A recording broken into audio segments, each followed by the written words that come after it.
ce cadre. Et c'est comme ça qu'Adam, malheureusement, est sorti. Il a cru qu'il pouvait devenir quelqu'un en faisant quelque chose. Et le diable lui disait, en fait, tu n'es pas vraiment ce que Dieu dit avant que tu aies fait ceci. Et peut-être c'est ce qu'on t'a dit, tu n'es pas ceci avant que tu peux faire cela. Peut-être que ton père, même ta mère biologique t'aurait répété, tu n'es pas ceci, tu n'es pas cela, tu n'es un bon à rien, tu n'arriveras pas, tu ne pourras pas. Tant que tu ne fais pas ça, tu ne seras pas ceci, cela. Mais Dieu ne dit pas cela. Le Père ne dit pas cela. Il dit déjà, tu es ceci. Et je vais te prendre par la main et t'accompagner et t'amener là où tu dois aller. Tu es déjà devenu, je vais te montrer ce que tu as reçu et maintenant ce que tu pourras faire. Est-ce que vous me comprenez? Donc, la bénédiction met en mouvement la faveur divine. Maintenant, la consécration est le cadre où cette faveur pourra se multiplier et fructifier. C'est pour ça que Dieu bénit et consacra ce jour, ce 7e jour. C'est comme ça aussi que nous, la bénédiction dans ce cadre pourra également, dans les limites de ce cadre, pourra également donc perdurer et se développer. Malheureusement, nous, on s'impose, ou peut-être des fois les gens peuvent nous imposer 3 cadres. Un, comme je l'ai dit, le cadre de la performance, où tu crois que ça mesure parce que tu fais ceci, tu fais cela, je prie, je jeûne, j'essaie de faire ceci, j'essaie d'évangéliser, voilà, tu essaies de faire des choses et tu crois que parce que tu fais ces choses-là, maintenant Dieu va te bénir. Je ne dis pas que c'est pas bien de le faire, tu dois le faire, mais pas en vue de recevoir. Tu le fais parce que tu as déjà reçu et ça coule. Ça, c'est le cadre de la performance. Malheureusement, les églises sont remplies de gens qui performent. Ils croient qu'il faut être ici, qu'il faut tenir un micro, il faut chanter, il faut louer, il faut évangéliser, il faut modérer, il faut aller dans la rue pour avoir un nom, une étiquette, dire waouh, quel homme, quelle femme, quel homme de Dieu, quelle femme de Dieu, et pour impressionner. Non, c'est pas ça dans le royaume. Jésus, regardez, il n'est pas arrivé avec sa carte de visite, bonjour, je suis le Messie. Voilà, non, avec douceur, avec amour. Et quand il pouvait se cacher, il se cachait. Je ne suis pas en train de dire qu'on doit être animé d'une fausse humilité et se cacher. Mais de comprendre que ce qu'on fait doit découler de la grâce qui nous émerveille. Parce que la grâce qui t'émerveille, elle est ce qui te pousse à la consécration.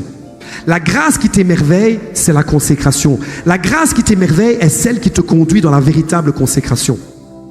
Ce cadre de la performance va te faire sortir, entre guillemets, du 7e jour, de ce tout accompli de Jésus-Christ. Premier cadre. Deuxième cadre, c'est un cadre aussi où on impose nos exigences à nous. Le cadre de notre volonté personnelle, c'est nous qu'on délimite. Non, moi je crois que ceci, moi ça je fais pas, ce que le pasteur dit, moi j'y crois pas, etc. On impose un cadre de nos préférences, ce qu'on veut, nos goûts, notre confort. Et comme si Dieu devait s'adapter à nous. Mais ce n'est pas Dieu qui va s'adapter à toi. C'est toi qui t'adaptes à lui. C'est ses exigences à lui. Il a dit, toi, suis-moi. Et ce n'est pas nous qu'on lui dit, toi, suis-moi. C'est lui qui nous dit, toi, suis-moi. Ça, c'est le deuxième cadre. Le troisième cadre, c'est le cadre de l'ignorance. Ou par ignorance, malheureusement, des choses que tu ne comprends pas ou que tu ne connais pas, ben, tu vas faire des choses, tu vas imposer toi-même tes propres règles, ce que tu penses, ce que tu crois, mais qui est malheureusement contraire à la parole de Dieu. Il faut qu'on s'appuie sur cette parole, pas sur nos expériences, pas sur nos blessures, pas sur ce qu'on a vécu, sur ce qu'on a toujours entendu, mais sur ce que la parole de Dieu dit.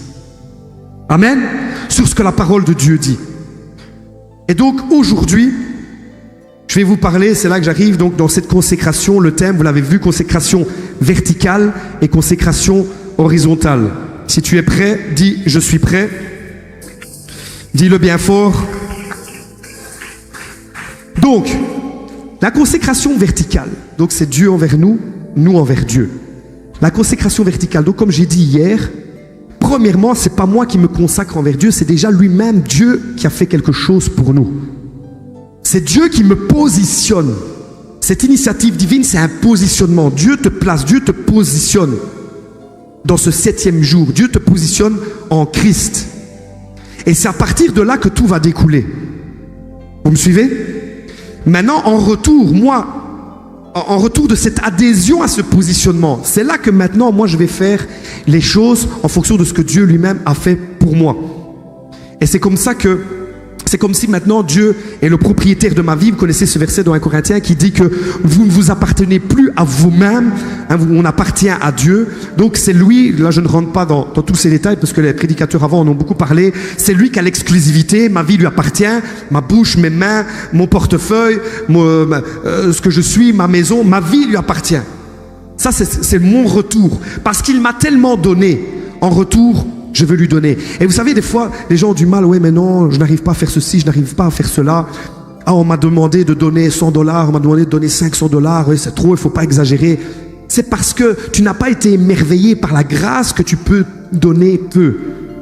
Jésus a dit à cette femme, rappelez-vous, qui avait mouillé les pieds de Jésus avec ses larmes, qui les avait essuyés avec ses cheveux. Il a dit, elle a beaucoup donné. Pourquoi? Parce qu'elle a beaucoup reçu, elle a été pardonnée de beaucoup de choses. Elle a réalisé le pardon, elle a réalisé sa condition et ce que Jésus a fait pour elle. C'est pour ça qu'elle a pu, comme ça, briser ce parfum et donner.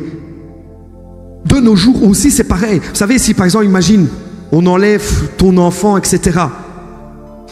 Et peut-être tu dirais, celui qui me le retrouve, je suis prêt à donner tout ce que j'ai. Je donnerai ma maison, je donnerai ma voiture, je vide mon compte en banque pour toi. Celui qui me le retrouve, et vous avez déjà entendu des fois que, voilà, il y a des annonces, celui qui retrouve ceci, cela, et celui qui retrouve même tel fugitif ou quoi que ce soit, il aura une telle récompense. Mais imagine, on te prend quelque chose qui est cher, et toi, pour le récupérer, quelque chose qui est cher, tu es prêt à tout donner. Pourquoi? Parce que cette chose-là a de la valeur. Cette chose que tu as perdue, ou plutôt cette personne que tu n'as plus, a de la valeur. C'est pour ça que tu es prêt à donner beaucoup. De la même manière, quand tu as réalisé la grâce de Dieu, tu es prêt à donner beaucoup aussi. Peu de réalisation et de révélation de grâce te conduit à peu de dons de toi-même. Plus tu réalises cette grâce, plus tu te donnes. Plus tu réalises qui il est, plus tu donnes qui tu es. C'est comme ça que ça fonctionne. Sinon, il faut forcer, je dois faire ceci, je dois faire cela. Non, tu dois réaliser qui il est et c'est comme ça que lui va se déverser dans ta vie. Et donc, la consécration verticale, c'est ce retour à ce positionnement, ce retour à cette grâce que Dieu fait. Et aujourd'hui, je vais rentrer dans ce qui découle de cette consécration verticale. Et c'est ce que j'ai appelé la consécration donc horizontale. Vous n'allez pas retrouver ces mots dans la Bible, verticale, horizontale, mais les principes y sont. Vous êtes prêts? Attachez vos ceintures, on y va. On est prêts? En ligne, vous êtes prêts? Vous dites oui, mais c'est pas vous qui êtes en ligne. Voilà. Alors, je vais prendre quelques passages avec vous pour parler de cette consécration horizontale. Déjà, je veux dire que la première consécration, la consécration verticale, est pleinement suffisante. Avant que tu te dises c'est quoi qu'on ajoute encore, etc. C'est quoi ce nouveau truc?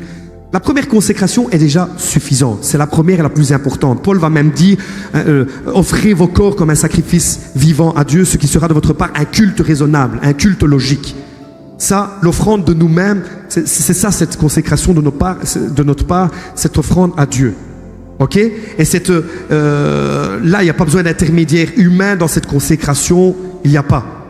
Mais vous allez voir que cette consécration verticale envers Dieu se manifeste, se matérialise également dans une consécration horizontale.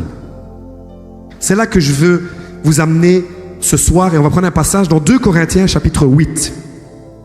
Les 5 premiers versets, 2 Corinthiens chapitre 8. Verset 5. Écoutez bien ça. Et non seulement ils ont contribué comme nous l'espérions, mais ils se sont d'abord, ils se sont d'abord donnés eux-mêmes au Seigneur, puis à nous par la volonté de Dieu. Ah, message qui n'est pas très à la mode dans la francophonie. Mon frère, ma soeur, avant de couper ce live, avant de partir, écoute jusqu'au bout. Je vais prêcher la parole de Dieu, c'est pas mon opinion, c'est pas ce que j'ai envie d'entendre, c'est pas ce que j'ai envie de croire, c'est ce que la parole de Dieu dit. Il est dit ici, et non seulement ils ont contribué comme nous l'espérions, mais ils se sont d'abord donnés au Seigneur, consécration verticale, puis ils se sont donnés à qui? À nous, dit Paul, consécration horizontale.